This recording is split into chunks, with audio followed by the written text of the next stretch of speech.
This segment, everybody knows, I think, where we are already. Tamarack Cafe Diner in Tamarack. We're here the third Monday of every month, except this month we're here on the second Monday. Right. Okay. I'm here with Earl Walker, Commissioner Earl Walker. Yeah, that sounds funny.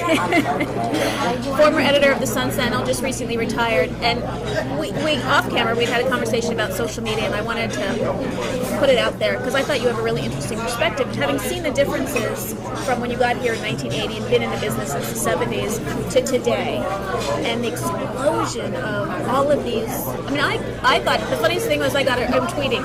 I got a retweet this morning from some Republican who's retweeting my stuff, which is great because most of those people don't read my stuff. Right. It's just an incredible way to talk to people. Well, it is, and the reality is today, as a journalist, if you're going to be relevant, you have to be engaged in social media. We were talking earlier about Egypt. There wasn't somebody coming to the newspaper in Egypt saying, would you put a brief in the paper about a rally we're going to have at the square to get opposition to the government. What it was a social media phenomena creating Facebook and working all of the social media to build these huge crowds of tens of thousands, hundreds of thousands of individuals in a very short period of time. And those kinds of things, they go viral. And in some of my consulting in Latin America and recently in Jamaica, I was in Jamaica last week talking to the newsroom there, letting them know that they're just going to be not relevant unless they are involved in social media, because that's what's happening. And everywhere you go, and you know this, people are texting, people are looking at their smartphones, their iPads, whatever happens to be, and that's where a lot of news and information is being consumed. And if you're not part of that, your news and information is not going to be consumed, and therefore you're not relevant. So, and again, my claim is that for a journalist, if you're going to rise above the noise, you've got to be part of that process. And I wonder, though, how we try to merge. The constituents that I represent who frequent the Tamarack Cafe Diner are an older constituency who don't tweet, they're not on Facebook, most of them aren't, although the largest growing demographic of computer users are 60 and over. But most of the constituents that I see in Kings Point are not on the computer. The younger people are. Right. How do you merge that phenomenon with people who still get the paper every day? Well, it's all about integrating the newsroom. The newsroom has to be able to operate on all of these different platforms. Video, and you and I have talked about some of the reporters in the newsroom are very good at putting video up and editing video, and technically today you can do that. Just plug it in, do a quick editing job. The software is available to do that. But a journalist today has to be in all of that media, video, print, as well as broadcast, texting, digital, and the social media. They have to be capable of all of those platforms and operating on all of those platforms in today's world. But by the way, newspapers are still relevant. They're going to be relevant for our lifetime. They're going to be different in the way they operate, but they're going to be there, and they're going to be there for a long time to come. I'm a big fan, obviously, of newspapers. They're not going away, but they can complement, these media can complement one another. Newspapers are great at doing some things. Social media is great at doing some other things.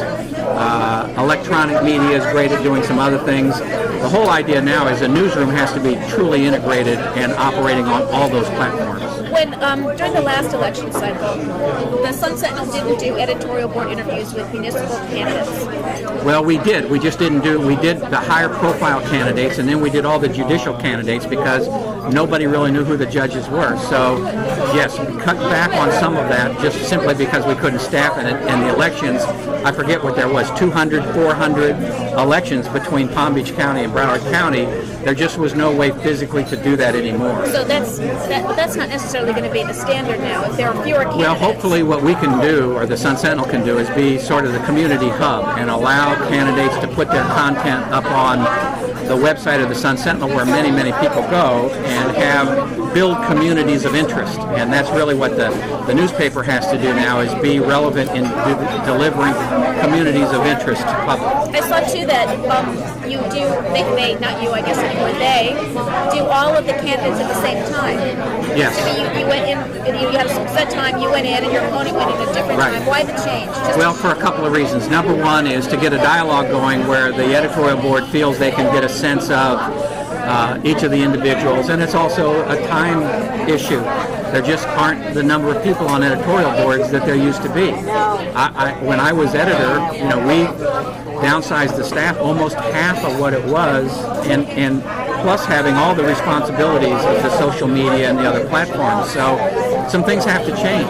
And again, where are you picking up your widest audience? You just have to do journalism in a smarter way than we were doing it in the past when you had all those resources. They simply aren't there. Well, and I know for my kids are 22, 21, and 19. Right. And they read the paper online.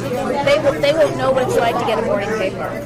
Well, hopefully papers will be relevant for a long time to come, but I do believe their role is changing, and they have to complement the electronic. And if you look at the Sun-Sentinel or any website, the Miami Herald, you'll see a lot of pushing back and forth. There's things in the newspaper that push to the web and social media. You've seen the little diagrams where you can get the apps and download.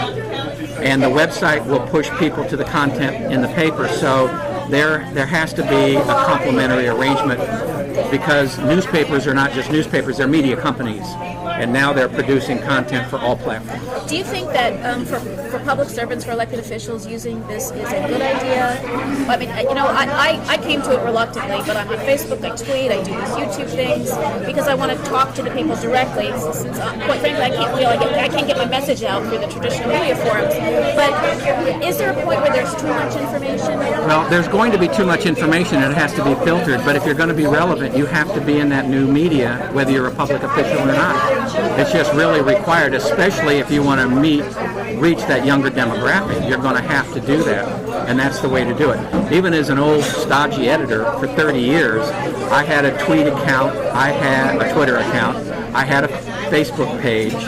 I wasn't adept as I should be in the social media, but it really was a requirement that I have it. And the staff used to check me on occasion, and they'd send me a tweet, and I'd have to respond to it because they were checking me, and I had to be as relevant as I possibly could, even in a medium that I wasn't completely comfortable in. It moves so quickly. It does. And for old schoolers, it's a business in transition.